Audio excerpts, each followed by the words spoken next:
Bonjour à tous, vous regardez So Digital, votre émission consacrée à l'ère du numérique. Alors, vous avez sans doute entendu parler de montres connectées, de vêtements connectés, de meubles connectés ou d'objets insolites connectés.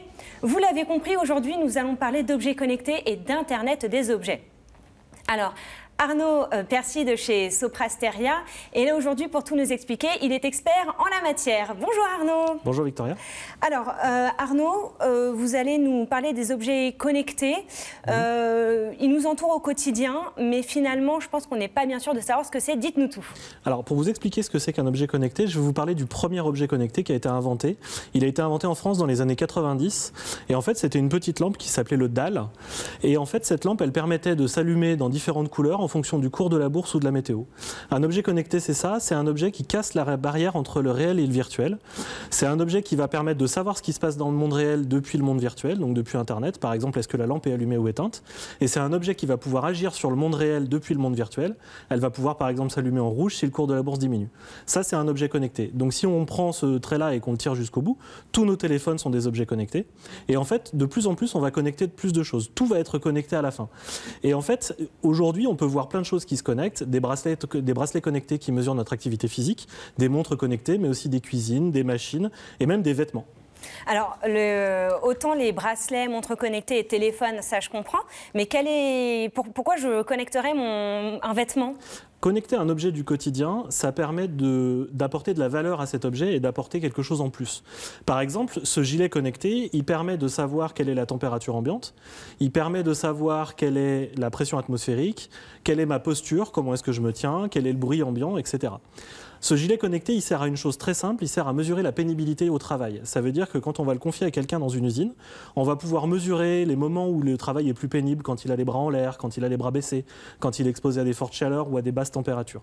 En faisant ça, on lui amène le service de pouvoir mesurer tout ça, de pouvoir donc travailler sur sa pénibilité, de la diminuer, donc de rendre service à tout le monde, à la fois à l'employé qui va se voir travailler dans de meilleures conditions, à la fois à l'entreprise qui aura moins d'arrêts maladie. Donc c'est un système gagnant-gagnant. Donc c'est ça, en fait, l'idée de connecter n'importe quoi dans le quotidien.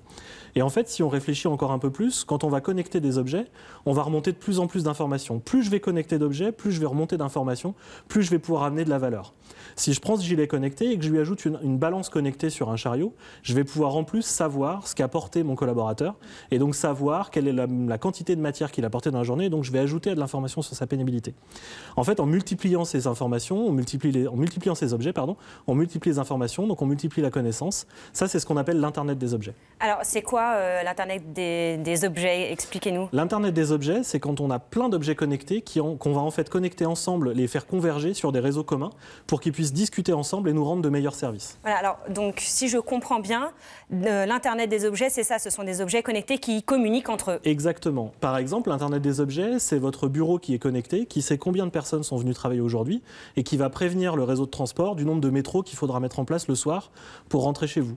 L'Internet des objets, c'est une imprimante qui sait quel est le niveau des cartouches d'encre dans l'imprimante et qui va donc pouvoir en recommander avant qu'il n'y en ait plus. Sans intervention humaine, là. Sans intervention humaine. Ou c'est par exemple votre cuisine connectée qui va discuter entre votre cocotte minute, votre frigo et votre placard, qui vont décider ou vous proposer des recettes en fonction de l'heure qu'il est, de ce que vous avez dans le placard, qui vous correspondent le mieux.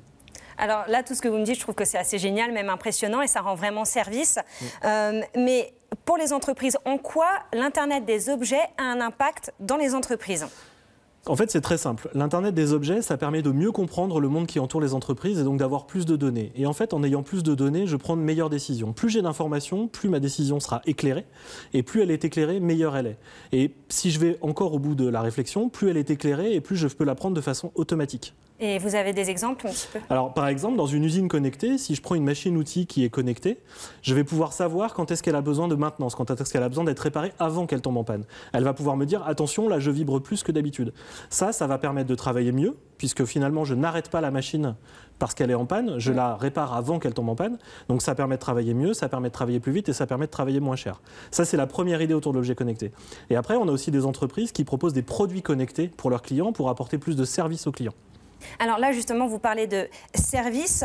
Je vous propose donc de regarder un reportage et nous allons découvrir comment les objets connectés transforment l'entreprise SEB. Et c'est un reportage réalisé par Damien Decran.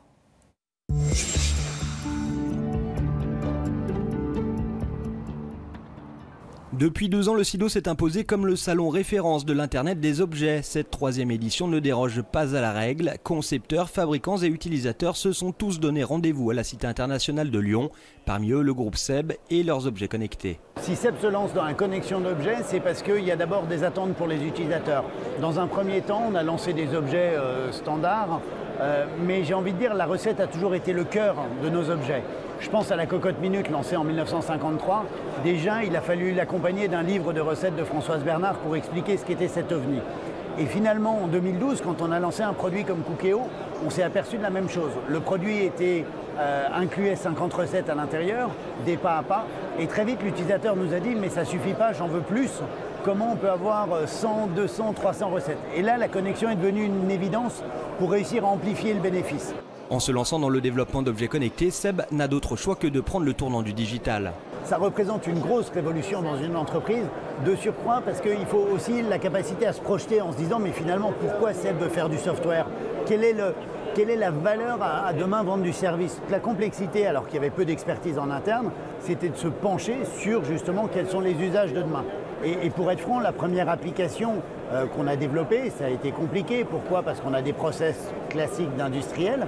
Il a fallu adapter ces process, il a fallu développer en agile, il a fallu faire des interactions. Il faut être capable d'aller vite, s'ouvrir à ces nouvelles méthodes. Et ça, souvent, il faut le faire en externe. Mais quand même, si on veut réussir la transformation digitale du groupe, il faut quand même être rattaché à une équipe. Et moi, effectivement, mon équipe, elle est d'un côté rattachée à un membre du comité exécutif du groupe. Donc on a un certain impact. Mais d'un autre côté, elle va coder réellement. C'est-à-dire qu'effectivement, j'ai des front dev, des back dev, etc., un Scrum Master qui vont piloter les projets pour justement les développer différemment. Le choix de la transformation pour s'adapter aux nouveaux usages de consommation, mettre en place de nouvelles équipes, comprendre les méthodes pour développer encore et toujours de nouveaux services et devenir à terme un expert du secteur.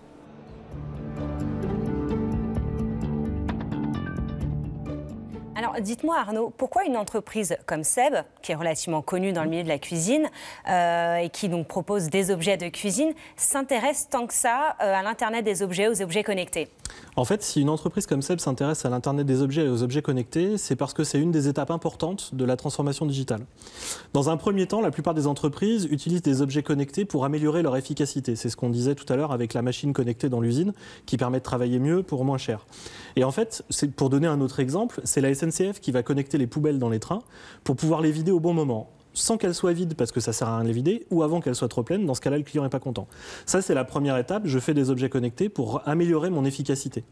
La deuxième étape, c'est que c'est exactement ce que vient de nous expliquer Seb, on va faire des objets connectés pour apporter plus de valeur. Ces objets connectés vont commencer à emmener du service. Donc en fait, mon objet connecté permet d'amener plus de valeur à l'utilisateur, donc l'objet prend plus de valeur, ce qui me permet d'avoir un objet plus intéressant pour le marché. Et la troisième étape, c'est le modèle le plus poussé, c'est celui qu'on va appeler le modèle à l'usage. C'est là où les entreprises vont passer du produit au service et elles vont toujours fabriquer leurs produits, mais elles vont de moins en moins s'intéresser à vendre le produit, mais de plus en plus s'intéresser à le louer. Par exemple, si on va au bout de la réflexion, dans quelques années, peut-être qu'on n'achètera plus de voiture, mais qu'on louera les services d'une voiture autonome très ponctuellement. Alors là, tout ce que vous m'expliquez, c'est vraiment pour faciliter la tâche des employés, la tâche du client, enfin voilà, tout le monde est gagnant.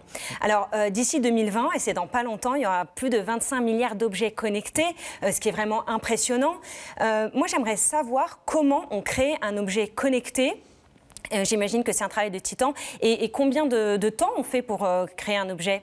Alors, avant de dire comment est-ce qu'on le crée et combien de temps il faut pour le faire, juste pour donner un élément de comparaison, on estime qu'en 2008, ça a été le point de passage au moment où il y a eu plus d'objets connectés que d'humains sur Terre. Donc on passe de 4 et quelques milliards d'objets connectés à 25 milliards dans quelques années. Donc ça montre la progression très rapide. Alors après, pour fabriquer des objets connectés, on va commencer par faire des prototypes. Pour faire un prototype d'objet connecté, c'est très simple, relativement simple on va dire.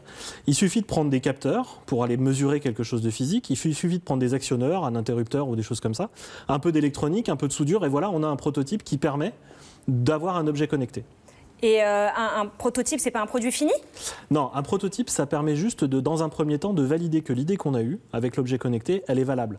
Elle nous rend le service qu'on attendait. Une fois que j'ai validé ça, je vais devoir, mon objet connecté, le transformer, c'est-à-dire le rendre industriel. Un objet dans le monde physique, ça doit répondre à des normes de sécurité, de sûreté, je ne dois pas m'électrocuter avec, ça doit répondre à des normes. Et puis, ça doit avoir une forme définitive, être miniaturisé, avoir un dessin, une forme définitive. Donc pour faire tout ça, ça prend du temps. Une fois que j'ai fixé tout ça, c'est-à-dire la forme, la façon dont il fonctionne, la façon dont il va se connecter, il va falloir le produire. Donc c'est la phase de production. Et est-ce que tout ça, ça suffit donc pour créer un objet connecté? Pour le créer, oui. C'est-à-dire qu'une fois qu'on a l'objet, il est créé, il existe, mais ça ne suffit pas pour pouvoir l'utiliser. Un objet connecté, il communique avec l'univers. Donc il va falloir déclarer au réseau sur lequel je vais connecter que cet objet est présent. Comment est-ce qu'il s'appelle, est-ce qu'il va communiquer, comment sont les données, qu'est-ce qu'il va nous raconter et à quoi il sert. Donc ça, c'est la phase de déploiement qu'on appelle de déploiement et de souscription. En général, ce qu'on dit, c'est qu'entre le moment où on a l'idée, où on fait le prototype, où on dessine l'objet terminé, enfin fini, où on le produit et au moment où on commence à le déployer avec la souscription et le déploiement, il faut en général 12 mois pour avoir un objet fini. Ah oui, 1 an, c'est énorme quand même. C'est ça. D'accord. Et du coup, qu'est-ce qu'on peut retenir de ça? En fait, ce qu'il faut retenir, c'est que faire un objet connecté, c'est simple. On peut en quelques heures avoir un prototype, mais ça prend du temps et il ne faut pas le faire n'importe comment, parce que derrière, il va falloir l'industrialiser et le déployer. Alors, c'est ce qu'on disait depuis tout à l'heure, c'est que les objets donc, communiquent entre eux, mais une fois que ces objets sont sur le marché et qu'ils fonctionnent, où vont toutes ces informations ? Alors effectivement, les objets connectés échangent beaucoup de données. Ces données, elles vont en général vers ce qu'on appelle des plateformes d'objets connectés. Ce sont des logiciels qui tournent dans le cloud et qui ont pour objectif de recenser les objets, de savoir quelle est leur identité, de récupérer les données, de les traiter, d'héberger ce qu'on appelle les fonctions métiers, c'est-à-dire à quoi servent les données remontées par les objets. Donc ça, c'est les plateformes. Et ces plateformes, elles reposent sur des technologies, par exemple, du big data. Alors justement, le big data, c'était le mot de la fin. Ne m'en dites pas plus parce que ça tombe bien, c'est le sujet du mois prochain. Donc merci beaucoup Arnaud de nous avoir éclairé sur ce sujet parce que franchement j'étais à des années-lumière de comprendre le mécanisme des objets connectés et de l'Internet des objets. Bien, vous qui nous regardez, j'espère que vous avez apprécié l'émission. Vous pouvez nous regarder en replay, nous retrouver en replay sur tlm.tv. Puis on attend également vos réactions avec le hashtag SoDigital sur les réseaux sociaux. On se retrouve donc le mois prochain sur SoDigital avec une nouvelle émission, un nouvel expert. Et donc le prochain sujet, c'est le Big Data. Et d'ici là, restez connectés. À bientôt.